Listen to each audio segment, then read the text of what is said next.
someone you love ever been in a tornado or car accident? Experienced sexual or physical abuse? Served in a war zone? Most people have been through some kind of life-threatening or traumatic event, and it's common to have stress-related reactions after a trauma. But when symptoms last more than 3 months and they're not getting better, it's time to get help. Meet Sam. He recently returned from serving in Iraq. For many people, being in a crowded place like a baseball stadium or busy grocery store feels comfortable, but not for Sam. What should be a nice night out, taking his wife Tara to a restaurant, isn't fun for him anymore. He can only handle it if he sits with his back to the wall where he has a good view of the exits, and even then, he's too on edge to really enjoy it. At home, things aren't the way they used to be either. His sleep is restless at best, and some nights Tara isn't sure if Sam comes to bed at all. Sam seems to have a short fuse these days, and sometimes he snaps at Tara over tiny misunderstandings. What he and Tara never talk about is the trauma he experienced when he was deployed. He's never mentioned the guilt, the weight he carries around, wishing he could have done more to prevent what happened. Instead, he's turned inward, pulling away from family and friends. Tara tried to give him some space, but after months passing without change, she really started to worry.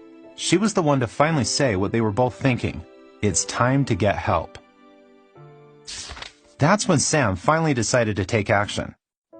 He reached out to a doctor who told him about PTSD, or post-traumatic stress disorder. Sam's symptoms were getting in the way of enjoying his life. Re-experiencing, hyperarousal, feeling worse about yourself or the world, and avoidance are the 4 types of symptoms people with PTSD have. Sam's doctor explained each. The first is reliving the event, or re-experiencing. This is often an unwanted memory or even a flashback where you feel like you're right back in the situation again.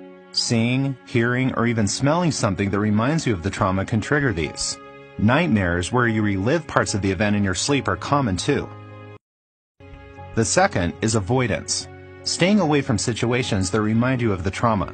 That's why Sam tries to avoid thinking about painful memories altogether. He pours himself into his work or uses alcohol to keep his mind from going back to the trauma. The third is feeling worse about yourself or the world since the trauma. You might feel overwhelming guilt, like Sam, or not trust anyone. You just might not be able to feel happy, even when you are around people you love. The fourth type of symptom is sudden rushes of anger, irritability, feeling jittery, always on alert, always on the lookout for danger. This is called hyperarousal, and loud noises or a driver cutting in front of you can be all it takes to set you off. If you recognize any of these symptoms of PTSD in yourself or someone you love, don't wait. See your doctor to find out if it could be PTSD.